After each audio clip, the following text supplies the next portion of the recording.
The anti-gun lies are carefully crafted so those who aren't paying attention can easily be fooled.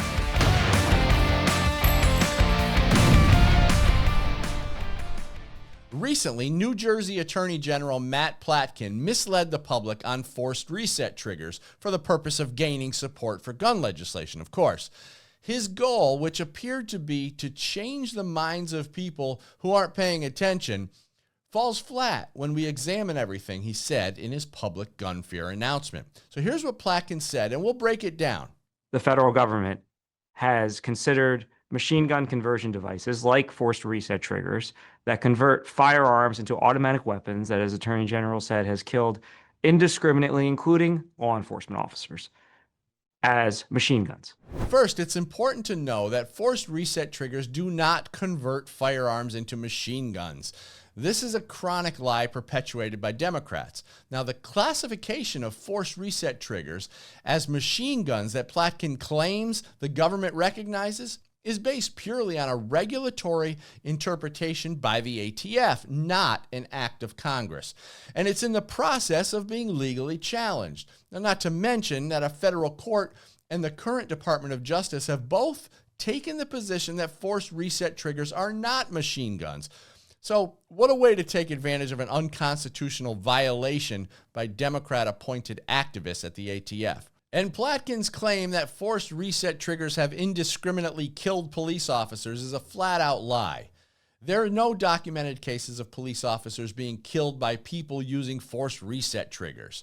For a very simple reason, because we don't think, as a country, and consistent with the Second Amendment, that you have a right to own a firearm that is more lethal than the highest grade military machine guns. We don't think you have a right?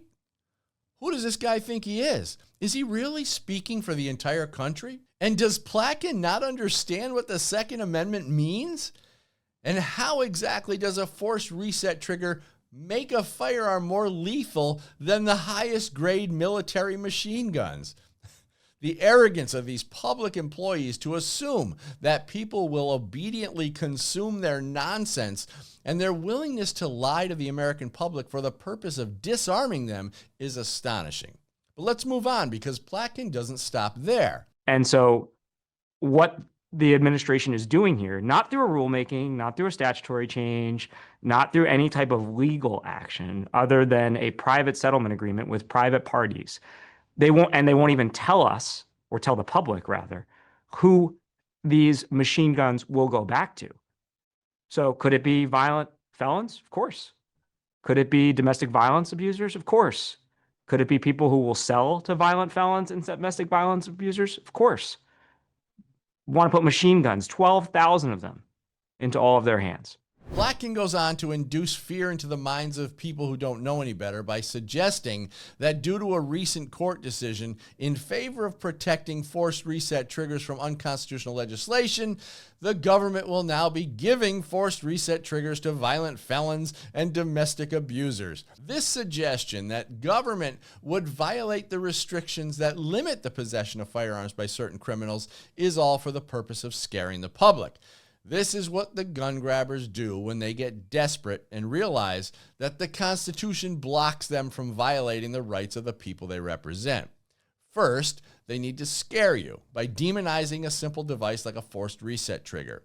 Then they need to make you think that the government will be passing them out to violent criminals like hand lotion samples at a mall kiosk. And if you'll notice, Platkin implied that private firearm ownership should be public information when he said, and they won't even tell us who these machine guns will go back to. And they won't even tell us, or tell the public rather, who these machine guns will go back to. Seriously? When did my gun ownership become any of Platkin's or anyone else's business for that matter? This tactic is especially dishonest because it conditions anti-gun folks to believe that they have a right to know who has guns. This creates an unjust entitlement and arrogance in the minds of anti-gun radicals. Now, we've seen the dangerous practice of swatting that results from this type of belief. This is when folks start reporting gun owners to law enforcement and having their firearms confiscated under red flag laws because they think they have the right to do so. Well, that's exactly what the political left wants. The strategies are subtle, but it's clear what Plotkin is trying to do here. To put a cherry on the top of the fear-mongering, Plotkin makes the false accusation that now 12,000 machine guns will be put into the hands of violent criminals and be out on the streets and possibly used against you. Just to be clear, reports indicate that there were over 100,000 force reset triggers sold in America, and they weren't being used to shoot up schools and shopping centers, as Mr. Plotkin would like you to believe. Now, this is a perfect example of how the anti-gun fear campaign is used to gain political power. When the gun grabbers get desperate and they can no longer force lawful American citizens into compliance with regulations, they resort to turning Americans against each other. Now, the anti-gun fear campaign is a powerful tool that they use because they know that many people will not do their own research to seek the truth, but can be very easily manipulated with propaganda.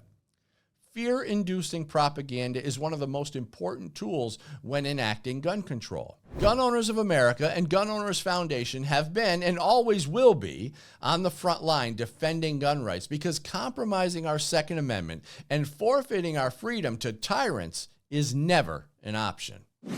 Thanks for watching Bullet Points. I'm Dan Wass for Gun Owners Foundation. You can find more Second Amendment content and updates at gunowners.com.